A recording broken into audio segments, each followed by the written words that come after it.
Vamos falar sobre semipresidencialismo. O Brasil viveu, ao longo de toda a sua história, vários momentos de tentativas de golpe e tivemos o golpe. Tivemos o golpe de 64, tivemos o golpe do Estado Novo, em 37, e diversas tentativas que não foram bem sucedidas no momento, mas que criaram o caldo de cultura para que ele viesse a acontecer no futuro. Nós temos, na legislação brasileira, a figura do impeachment, que é uma lei lá de 1940, estabelece os crimes de responsabilidade pelos quais autoridades podem ser impedidas, né? O famoso impeachment. O impeachment, num sistema como o nosso, que é um sistema presidencialista, ele é sempre uma solução dolorida, complicada, ao contrário de trazer estabilidade, acaba trazendo mais instabilidade. Nós tivemos na história redemocratização, dois impeachments. O impeachment do então presidente Collor de Mello e o impeachment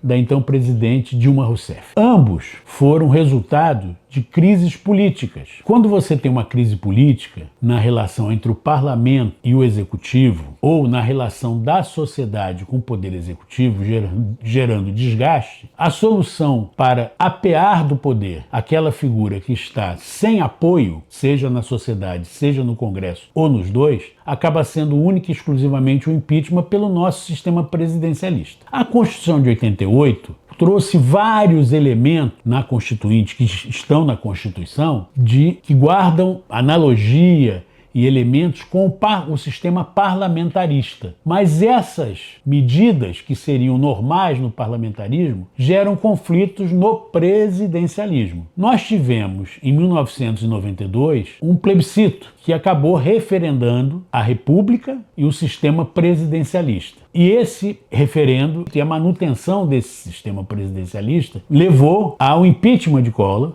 e ao impeachment de Dilma. De lá para cá, nós tivemos outras mudanças no parlamento, principalmente a partir do governo Bolsonaro. O Congresso Nacional passou a ter uma legislação em que trazia para ele, Congresso, cada vez mais controle sobre o orçamento da União. Mas o que é pior, esse controle do orçamento da União veio através das emendas. Primeiro, apareceu o tal do orçamento secreto. O que é o orçamento secreto denunciado, num primeiro momento, pelo jornal Estado de São Paulo, o Estadão? Era um orçamento em que vários parlamentares faziam emendas sem qualquer transparência. Depois, dentro do orçamento secreto, veio a figura da emenda PIX. Essa emenda PIX, ela simplesmente, você transfere o dinheiro sem que haja qualquer plano mínimo de execução daquele orçamento. Você não tem que apresentar um projeto executivo para uma obra, você não tem que apresentar um planejamento para uma ação de qualificação,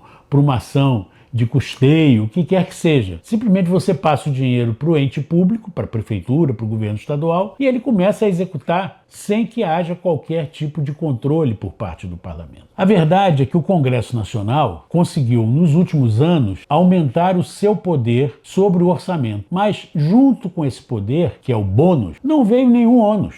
Continua cabendo exclusivamente ao Poder Executivo presidencialista a gestão desse orçamento e a prestação de contas por eles. Isso gera uma enorme instabilidade, porque o governo, o Poder Executivo, não conseguindo ter controle sobre a execução orçamentária, ele tem que prestar contas por aquilo que ele não controla. 2, ele fica com a parte do orçamento que ele tem a capacidade de gerir autonomamente é cada vez menor. Isso é um caldo de cultura para crises políticas, para crises institucionais. Por isso que a relação entre o Poder Executivo e o Poder Legislativo tem sido cada vez mais tensa. E não apenas no atual governo, mas no governo passado também. Por outro lado, a solução que o governo atual tem encontrado para mitigar esse conflito, essa dificuldade, é recorrer ao STF. Então, o STF hoje é um poder que deveria ser um poder constitucional para analisar questões constitucionais e que tem se transformado cada vez mais num tribunal político, que atua politicamente para poder resolver esse conflito entre o executivo e o legislativo. Ora, nós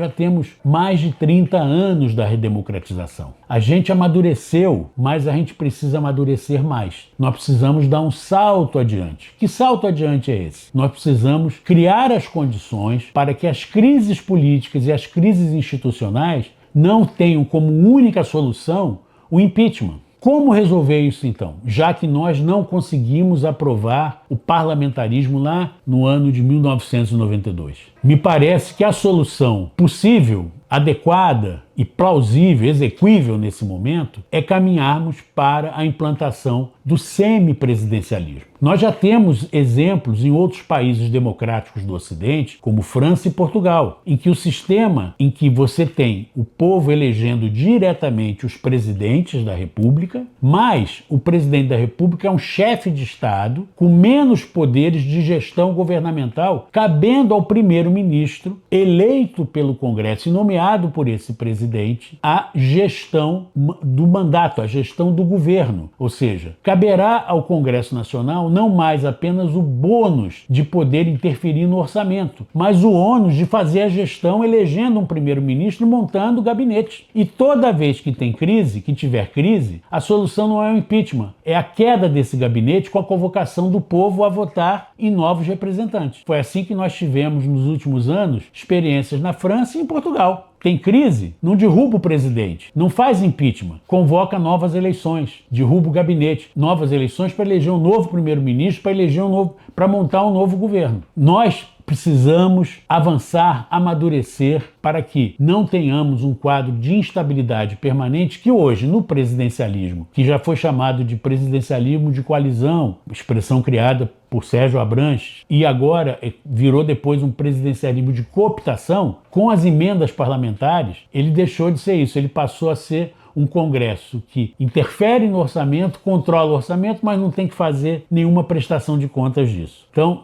a solução que me parece a mais adequada, e nós precisamos trazer esse debate para a sociedade. Um debate racional, um debate com base na lei, um debate com base na história, que nos leve a um amadurecimento institucional. Eu sou a favor da gente implantar o semipresidencialismo como caminho para superar as crises institucionais na relação entre executivo e legislativo. Bom, gente, esse aqui é o canal Foca na Estratégia, meu nome é Orlando Tomé. Se inscreva no canal, marque o sininho, porque aqui nós discutimos os mais diversos temas associados à estratégia, seja estratégia política, seja estratégia de gestão, além de temas de interesse mais gerais da sociedade. Um grande abraço.